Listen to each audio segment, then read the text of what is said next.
शिक्षा के क्षेत्र में विश्व का सबसे बड़ा समाज पोषित संगठन विद्या भारती अखिल भारतीय शिक्षा संस्थान इस समय पूरे देश में लगभग 35,000 विद्यालय संचालित कर रहा है। ये विद्यालय लगभग 15 माह से महामारी के चलते बंद से पड़े हैं, साथ ही अन्य विद्यालय भी बंद पड़े हैं। मैं शिव बहादुर शास्त्री भारतीय शिक्षा समिति निराला नगर लखनऊ द्वारा संचालित एवं जन शिक्षा समिति अयोध्या द्वारा निर्देशित सरस्वती शिशु मंदिर पचपड़वा बलरामपुर का प्रधानाचार्य एवं प्रांतीय संगीत शिक्षा प्रमुख विद्या भारती अवध प्रदेश आपसे वार्ता कर रहा हूँ। इस त्रासदी के समय अपने प्रदेश निरीक्षक मान्यवर राजकुमार जी की प्रेरणा से आप समस्त भैया बहन अभिभावक बंधु एवं भगिनी आप सभी के लिए कुछ विशिष्ट संदेश लेकर उपस्थित हूँ। आशा है आप इस सबसे लाभान्वित होंगे। महामारी के प्रकोप से हम कैसे कब बचेंगे, इसके बाद प्रत्यक्ष विद्यालय कब खुलेंगे, भैया बहनों का विद्यालय में हम आचार्य बंधुओं के निर्देशन में पढ़ने पढ़ाने का समय कब मिलेगा, इसकी तिथि अभी सोची नहीं जा सकती। चिकित्सकों एवं जानकारों के अनुसार कोरोना की तीसरी लहर आने की संभावना है।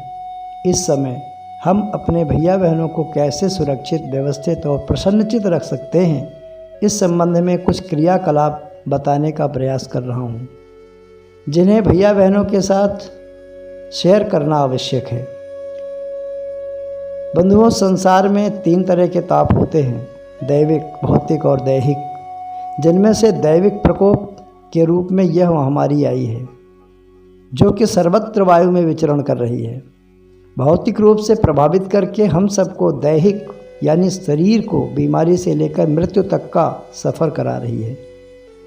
इस समय सुदृढ़ और सशक्त मन की आवश्यकता है, जो दूसरों को भी संभाल ले। जब हम शुरू में साइकिल चलाना सीखते हैं और चलाते समय सोचते हैं अब गिरे अब गिरे अब गिरे, तो गिर ही जाते हैं। परंतु जब हम यह सोचकर चलाते हैं कि हम बिल्कुल नहीं गिरेंगे, तो नहीं गिरते।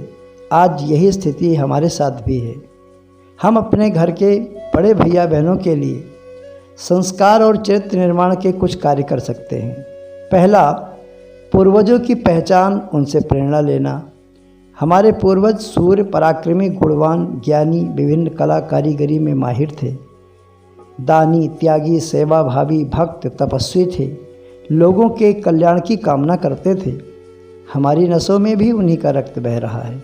उनके जैसा बनने की इच्छा करना और उनके जैसा ही चरित्र निर्माण करना है। दूसरा, सांस्कृतिक परिचय और उनसे प्रेरणा। हमारा जीवन पद्धति विशेष है। हमारे व्रत, उत्सव, पर्व, त्योहार, तीज, रीति रिवाज, जीवन की दृष्टि, हमारे धर्म ग्रंथ, काव्य, तीर्थ स्थल, नदियाँ, पर्वत, सागर, अरण्य आदि का हम पर उपकार आदि बातों की जानकारी एवं अपनत्व की भावना से उनको जोड़ना आवश्यक है। तीसरा, सद्गुण एवं सदाचार। ज्ञान प्राप्त करने की इच्छा करना, करुणा, समर्पण, सादगी, परिश्रम, अपरिग्रह, सत्य, प्रामाणिकता, अहिंसा, संयम आदि सद्गुणों एवं विनयशीलता के साथ सेवा, त्याग और बलिदान, स्वच्छता, आतिथ्य, अन्यों की रक्षा, आदर भाव आदि विचारों से संपन्न बनाना है। चौथा है देशभक्ति।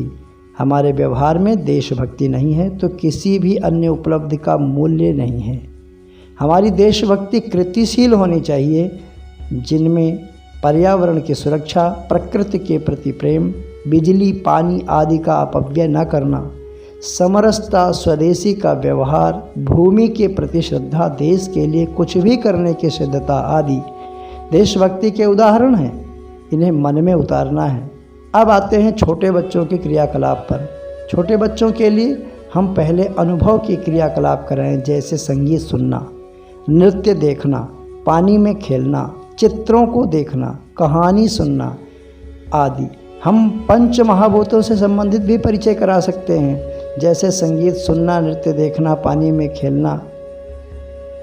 मिट्टी, पानी, वायु, अग्नि, आकाश, इनमें से मिट्टी के परिचय के लिए मिट्टी के खिलौने बनाना, मिट्टी को गड्ढे में भरना, मिट्टी छानना, पानी से परिचय के लिए पानी में स्नान करना, बोतल में पानी भरना, पानी में खेलना, वायु के परिचय के लिए फूंक मारकर गुब्बारे को फुलाना, हवा के में कपड़े सुखाना, गर्मी से बचने के लिए पंखा चलाना, अग्नि को जानने के लिए आग सेकना, धूप में बैठना, धूप छांव का खेल खेलना, और आकाश के लिए बादल देखना, बर्तन को खाली करना और भरना, फिर वायुयान देखना आदि छोटे बच्चों के शारीरिक क्षमताओं का विकास करने के लिए हाथ, पैर, वाणी, एकाग्रता, संतुलन आदि साधन हैं।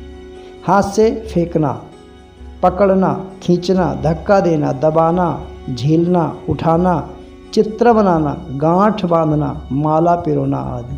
पैर से चलना, दौड़ना, कूदना, छलांग लगाना, चढ़ना उतरना, संतुलन बनाना, लात मारना आदि।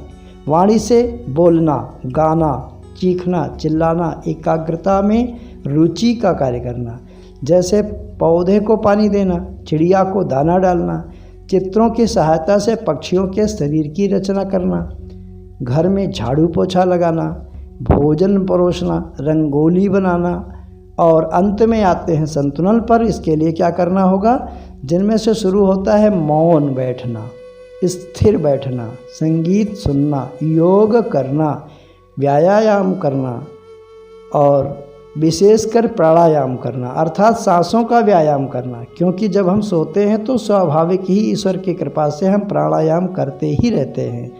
सांसों का आना जाना तेज़ी से चलता है और इसी से हमारा जीवन अगले दिन के लिए व्यवस्थित रहता है। संदेश के अंतिम चरण में मैं 3 उपायों का निवेदन करना चाहूँगा। पहला है व्यक्तिगत, दूसरा पारिवारिक, तीसरा सामाजिक। व्यक्तिगत रूप में अभिभावक बंधु भैया बहनों को साथ में जगाएं, स्वयं जाग कर प्राणायाम कराएं, शीतल पेय न दें, दूध हल्दी वाला दें, प्रेरणादायक और ऐतिहासिक कहानी सुनाएं, यह अवश्य करें। परिवार में हम पारिवारिक जीवन जीते हैं और इसमें टीवी से बचना है। खान पान इम्यूनिटी वाला होना चाहिए। हवन के धूम्र का प्रयोग करें, सेवा कार्य सिखाएं, सामाजिक रूप से सभी का फ़ोन पर हालचाल अवश्य लेते रहें, इससे मानसिक शक्ति बढ़ती है। नेगेटिव बातें बिल्कुल न करें, आशावादी विचार रखें। हम सब इस महामारी से जीतेंगे और विजय पाएंगे।